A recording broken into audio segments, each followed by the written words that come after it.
KPEL, welcome back to Acadiana's Morning News. We're joined by Terry Huval from LUS. Good morning, sir. Good morning. So, I just recently, I keep saying recently, and I also people keep asking me how long we've been back, and I've been saying 6 months.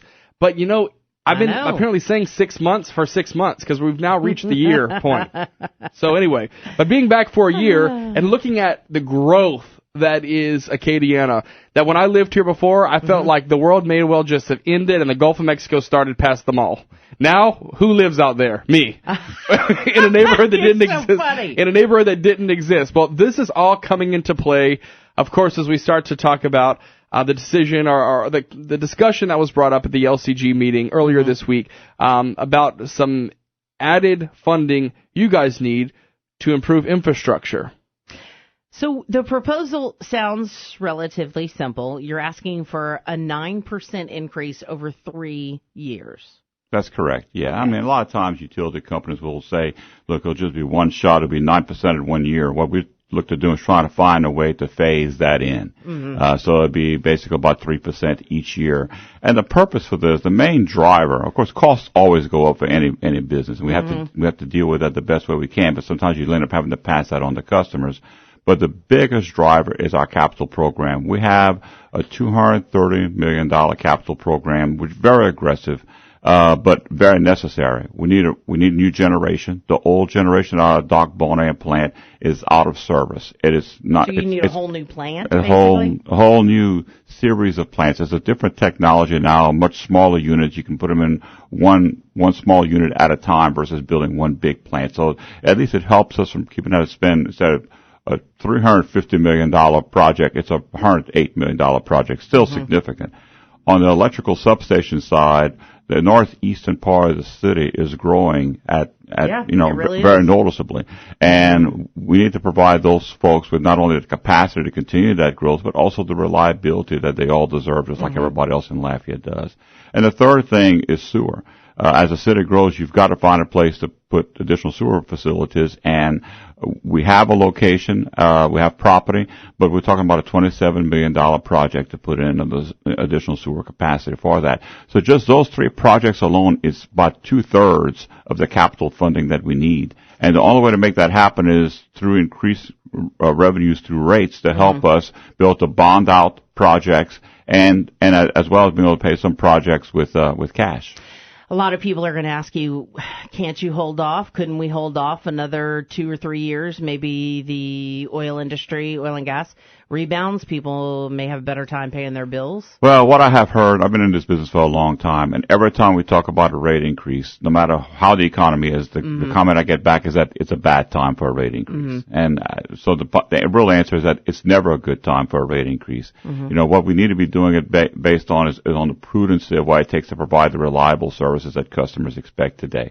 I don't think if we delay and it turns out that for some reason or other reliability or the ability for us to serve our customers ends up faltering because of that. Is it faltering now? No, it's not yet. No, and that's the job that we have, is to make sure that we are planning ahead so that we don't have that happen.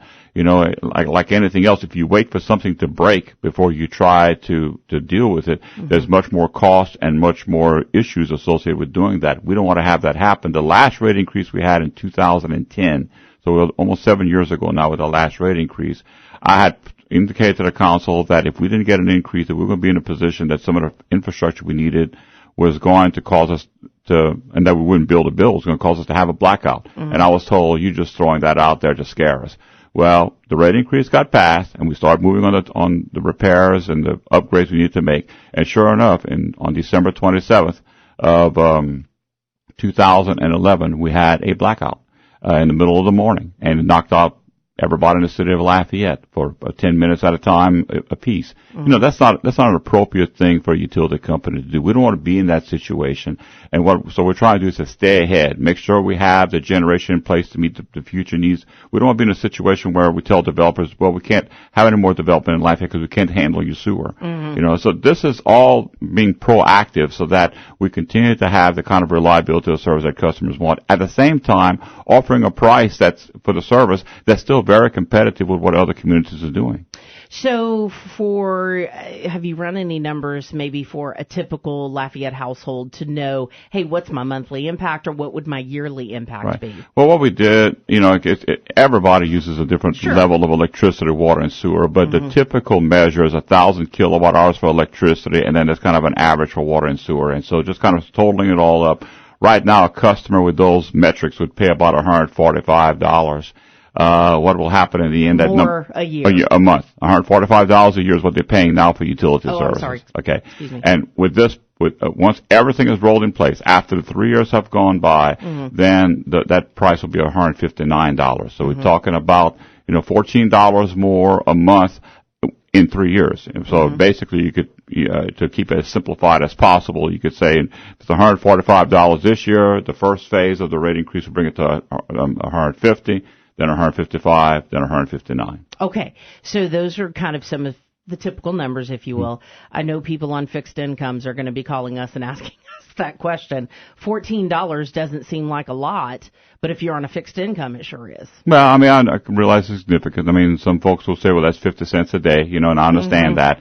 But it's a matter of providing the reliable services people want.